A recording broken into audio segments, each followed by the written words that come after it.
Assim foram acabados os céus e a terra e todo o seu exército. E havendo Deus terminado no dia sétimo a sua obra que fizera, descansou nesse dia de toda a sua obra que tinha feito. E abençoou Deus o dia sétimo e o santificou, porque nele descansou de toda a obra que como Criador fizera. Boa noite, meus queridos irmãos. Que a paz do nosso grande Deus e Salvador Jesus Cristo esteja sobre cada um de vós. Venho hoje aí trazer um vídeo, é mais uma curiosidade. Esse material é fruto de um diálogo que tive com um irmão sincero, um irmão pentecostal, e ele me fez meio que um desafio. Queria que eu provasse a lei de Deus no livro de Gênesis. Quando a gente olha o estudo dele, ele num gráfico assim, principalmente em uma Bíblia pentecostal, é muito bacana, é muito interessante. 7 dispensações ali, a dispensação que eles dividem a história da salvação, desde o Éden até a volta de Cristo, em 7 dispensações, sendo elas ali a primeira, que é a dispensação da inocência, né, antes do pecado entrar no mundo, aí pós-pecado a dispensação da consciência, a dispensação do governo humano, a terceira dispensação, né, e depois vem a dispensação patriarcal, e seguindo ela vem a dispensação da lei, que é de Moisés ali, eles sempre demarcam ela de 1445 até a morte de Cristo. Esta é a dispensação da lei. E aí a dispensação que estamos hoje é a dispensação da graça. E a próxima dispensação é a dispensação milenial. É quando Cristo voltar a instaurar o milênio aqui na Terra, segundo a ideia deles. E temos aí várias dificuldades, porque quando a gente conversa assim, com algum irmão dispensacionalista, ele fala, não, a gente fala da lei especial do sábado, né? Que o problema do pessoal não é com a lei de Deus, é com o sábado.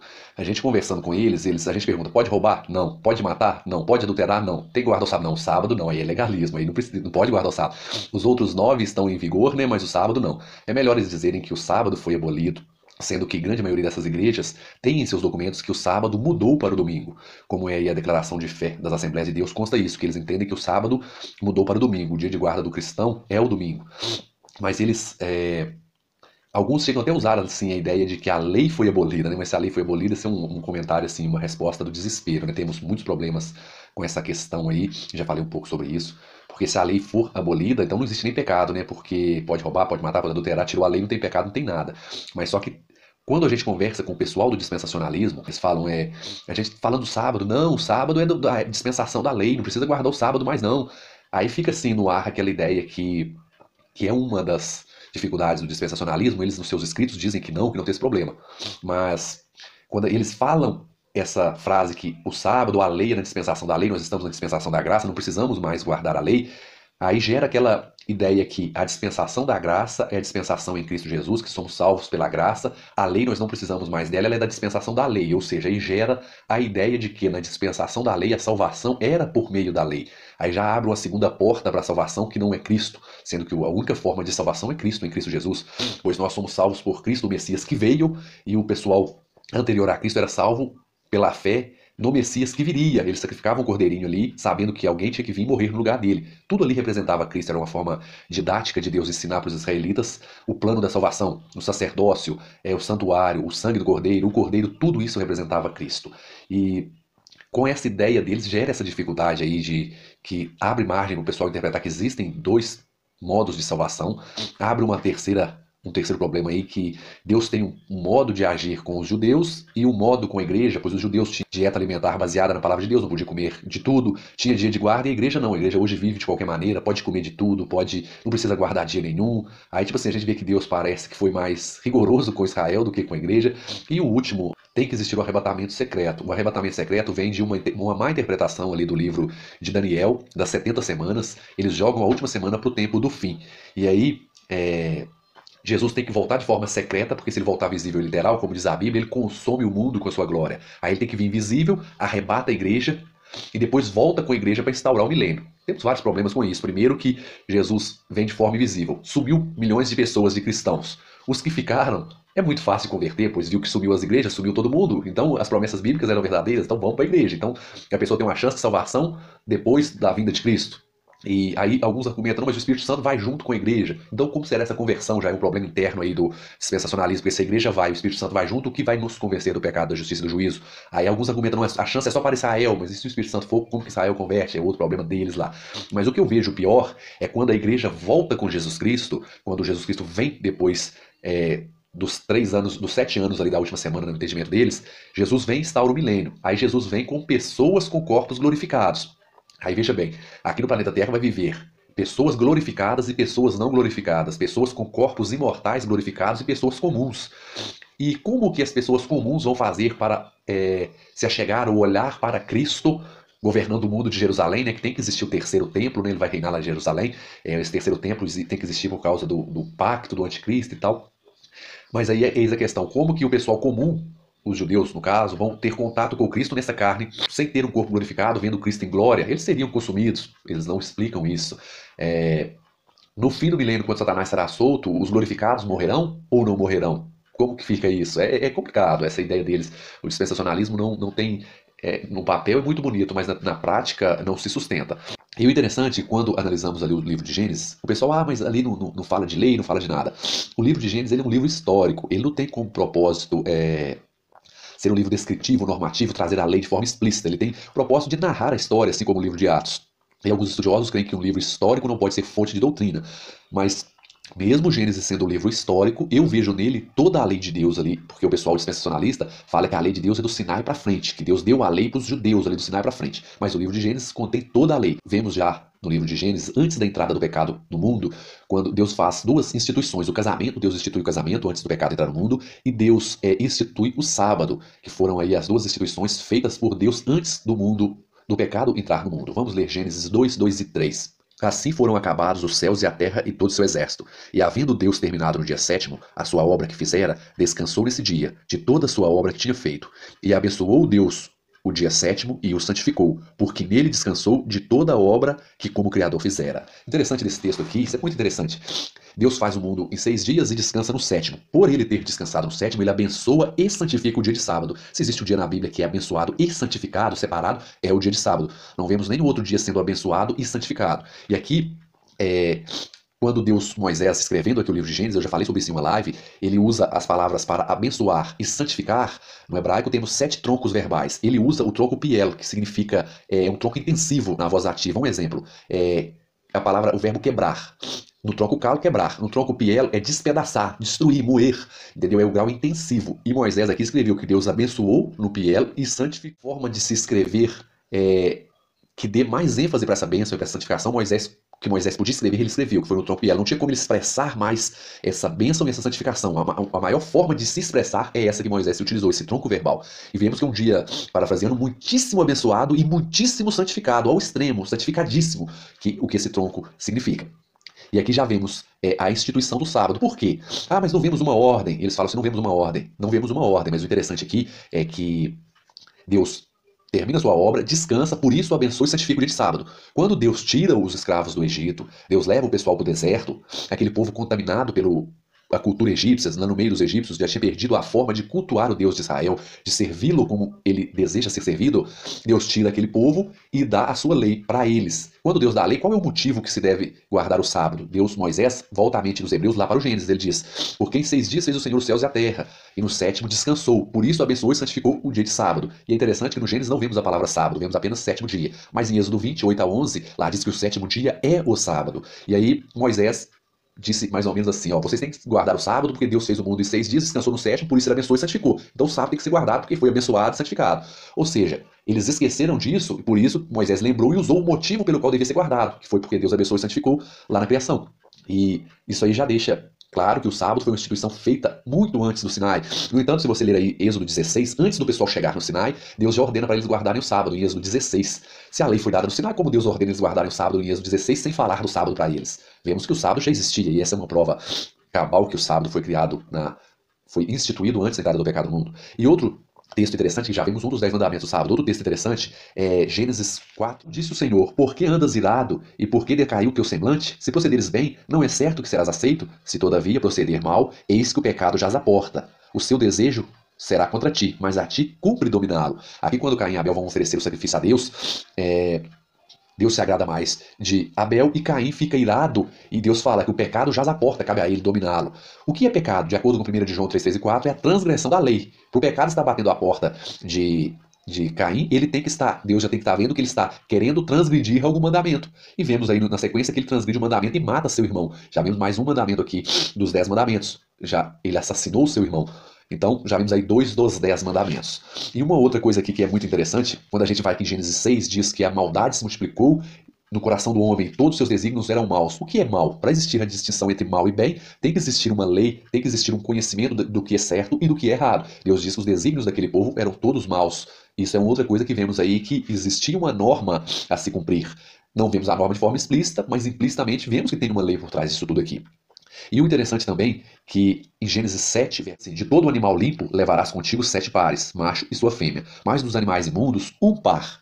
Olha que interessante. Eles falam que a lei dietética, né, de animal limpo e imundo é só para os judeus. Noé era judeu? Não era. Deus já deu a lei para Noé, já deu a informação, ó, leva 7 limpos e 7 casais limpos e um casal imundo. Ou seja, já existia a distinção entre animal limpo e animal imundo nos dias de Noé. Não vemos a lei quais são os animais limpos e imundos, mas vemos que Noé conhecia. Vemos que nessa narrativa existia uma lei sobre animais limpos e imundos. Já vemos aí mais uma lei que é dada no Sinai, que já existia, ou seja, renovada, relembrada, não que é uma lei nova lá.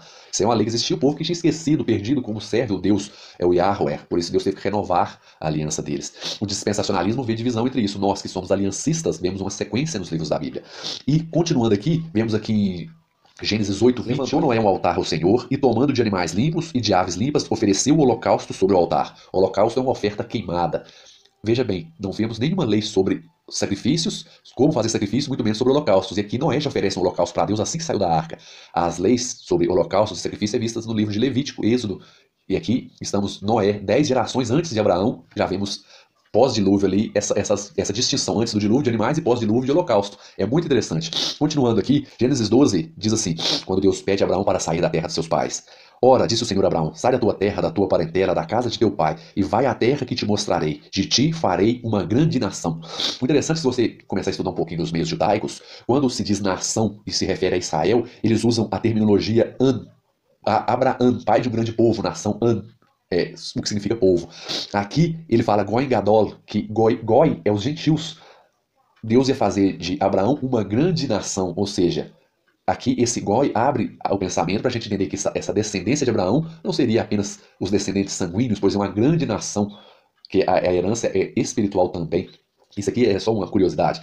Melquisedeque, rei de Salém, trouxe pão e vinho e era sacerdote do Deus Altíssimo. Abençoou ele Abraão e disse, bendito seja Abrão pelo Deus Altíssimo, que possui os céus e a terra. E bendito seja o Deus Altíssimo, que entregou os teus adversários nas tuas mãos. E de tudo lhe deu o dízimo. Abraão devolveu o dízimo para Melquisedeque, de tudo. Vemos aqui que já tinha o princípio de devolver o dízimo antes da lei, antes da dispensação da lei. Estamos na dispensação patriarcal. Vemos aí que o princípio do dízimo que é dado na lei, que eles dizem que é só no período da lei que ele vale, é visto aqui na dispensação patriarcal, já tinha o princípio do dízimo. Continuando aqui, dando sequência, em Gênesis 19, vemos Deus falando de Sodoma e Gomorra, condenando aquele povo pelas suas práticas, inclusive o homossexualismo. Para Deus condenar alguém de uma prática, tem que existir a proibição. Assim como foi no Éden, não coma do fruto do conhecimento do bem e do mal. Eles comeram sabendo que não podia. O mesmo vemos aqui em Gênesis 19, Deus dizendo que o povo de Sodoma e Gomorra era mau suas práticas. Tinha que existir uma norma do que é certo e o que é errado, e a transgressão desse certo que é o pecado. E fica claro que essa lei, no que diz respeito às práticas do povo de Sodoma, já era uma lei conhecida, que existia essa lei, embora não fale da lei explicitamente por ser um livro histórico. Lá em Gênesis 2, 24, Deus institui o casamento, né, que o homem deixará pai e mãe e a sua mulher, e os dois serão uma só carne. Mateus 19, 5 e 6. E disse, por esta causa deixará o homem pai e mãe, e se unir-se-á à sua mulher, tornando os dois uma só carne, de modo que já não sois mais dois, porém uma só carne. É interessante que Cristo, validando o casamento, volta a mente do pessoal lá para o Gênesis. E Moisés validando o sábado, volta a mente para o Gênesis, o pessoal não aceita, né? Curioso.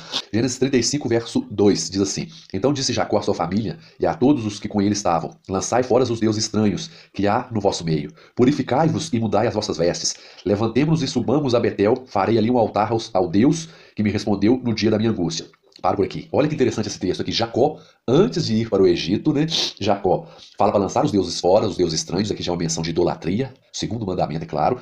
Vemos aqui, farei um altar. Deus dá a descrição de como seria um altar somente de Êxodo para frente. Aqui já vemos que ele tinha conhecimento de como fazer um altar ao Deus de Israel, ao Deus Altíssimo, né? ao Yahweh. Vemos aqui também que ele fala que trocar as vestes e purificai-vos. Vemos a menção aqui de purificação, que é uma coisa também que é vista lá nos livros de Levítico. Aqui temos aqui várias menções da lei que é dada pós-Sinai, antes do Sinai, um sinal que essa lei já existia. E vamos um pouquinho mais adiante aqui, em Gênesis 39, que é um que eu gosto muito, Gênesis 39, versos, irei ler do 7 em diante, falando sobre Jacó e a mulher de Potifar, diz assim: E aconteceu depois dessas coisas, que a mulher de seu senhor pôs os olhos em José e lhe disse, deita-te comigo. Ele, porém, recusou-se e disse à mulher do seu senhor, tem-me por mordomo meu senhor, e não sabe do que há em casa, pois tudo o que tem me passou ele a minhas mãos. Ele não é maior do que eu nessa casa, em nenhuma coisa me vedou, senão a ti, porque és sua mulher. Como, pois, cometeria eu tamanha maldade e pecaria contra Deus? Interessante ele dizer aqui, pecaria contra Deus, ou seja, deitar com a mulher do próximo, para José era pecar contra Deus. Aqui ele fez menção clara do sétimo mandamento, não adulterarás, e não vemos o sétimo mandamento, porque o livro é um livro histórico. Isso é muito interessante. Quando a gente vai estudando ali o livro de Gênesis, vemos animais limpo e imundo, o sétimo mandamento, não adulterarás, questão de purificação, questão de holocausto, questão de altar, o dízimo, vemos ali a instituição do sábado, vemos que existia um sacerdote, né, que era ali Melquisedeque, temos várias coisas que só é encontrada do Êxodo para frente, que é dada como lei. O pessoal às vezes se apega, não, isso é coisa dos judeus, não, isso é coisa do povo de Deus. Para servir a Deus tem que ser da forma que Deus quer, da forma que Deus deseja, não da forma como nós queremos servi-lo. E essas leis foram dadas no Sinai porque o povo que saiu do Egito já não sabia mais do que Deus, como servir a Deus. Por isso que Moisés teve que, entre aspas, recapitular essa lei, trazer essa lei de novo para esse povo. E às vezes o pessoal fala, não, sábado é coisa de judeu. Se Deus tivesse escolhido os egípcios para serem o povo dele, o sábado seria dado aos egípcios. O sábado é dado ao povo de Deus. E isso é uma coisa interessante. Todas as leis, a salvação nunca foi pela lei, mas as leis é dada ao povo de Deus para o servir. E é interessante que Deus chama o povo para a sua aliança. O povo entra na aliança pela graça, e para permanecer na aliança ele tem que ter obediência, que é o processo de santificação. Quando Deus dá os 10 mandamentos, ele fala, eu sou teu Deus que te tirou da terra do Egito, ou seja, isso é graça. Deus primeiro tira o povo do Egito, salva o povo, e depois que dá a sua lei. Mesmo acontece conosco, Deus nos salva, nos justifica em Cristo Jesus, e nós guardamos a lei como fruto dessa santificação, como sinal de obediência àquele que nos salvou, não por legalismo. E se a pessoa dizer, não, guardar o sábado é farisaísmo, é fanatismo. Então ser fiel à sua esposa é fanatismo, é farisaísmo. Você tem que trair sua esposa. Ser honesto, não roubar é farisaísmo. Você tem que começar a roubar. Porque senão você está guardando o mandamento, você é fariseu. E engraçado que eles usam o argumento só para o sábado, para os outros 9 não. Isso é muito interessante. E um último texto aqui para analisarmos aqui é o texto de Gênesis 25. Multiplicarei a tua descendência como as estrelas do céu e darei todas essas terras. Na tua descendência serão abençoadas todas as nações da terra. Porque Abraão obedeceu a minha palavra e guardou os meus mandamentos, os meus preceitos e os meus estatutos e as minhas leis. A palavra aqui, as minhas leis, é a palavra Torá, ou seja, Abraão guardou a Torá. E quando fala os meus mandamentos, ele usa a palavra mitzvot, que significa os mandamentos em si. E o interessante é que Deuteronômio 5, olha como que onde é usado essa palavra para mandamentos. Também Êxodo 20, mas ele lê Deuteronômio 5. Quando Moisés, ao falar do segundo mandamento, ele diz, faço misericórdia até 1000 gerações daqueles que amam e guardam os meus mandamentos. A palavra que é a mesma palavra utilizada que Abraão guardou o seu mandamento. Mitzvot, a mesma palavra.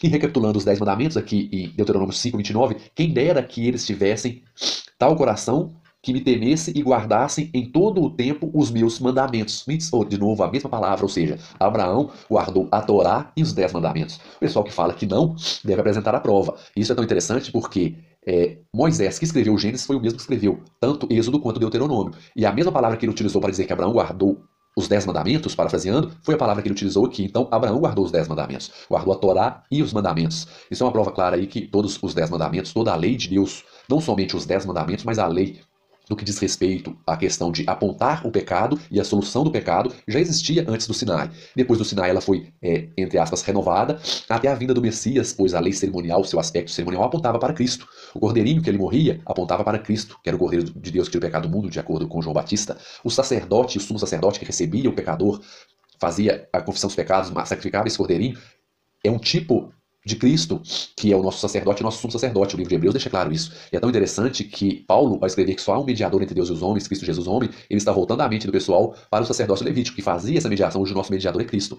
Todo o aspecto, né, todos os aspectos da lei, tanto o aspecto civil, o aspecto dietético, o aspecto moral, que é os 10 mandamentos, e o aspecto cerimonial é visto antes do Sinai. Ou seja, a lei sempre existiu e sempre existirá. E quando falamos de dispensacionalismo, textos igual Mateus 24, orai para que a vossa fuga não tenha no sábado, é um texto escatológico para o tempo do fim, para o fim dos tempos. Isaías 66, eis que faço novos céus e novas terras, de um sábado a outro virá toda a carne me adorar. Os últimos versículos de Isaías é um texto escatológico, ou seja, vemos o sábado do Gênesis até do mundo sem pecado, antes da entrada do pecado até do mundo restaurado sem pecado, ou seja, o sábado é visto em toda essa linha de tempo. Porque apenas na dispensação da graça não irá existir o sábado, é uma coisa a se considerar.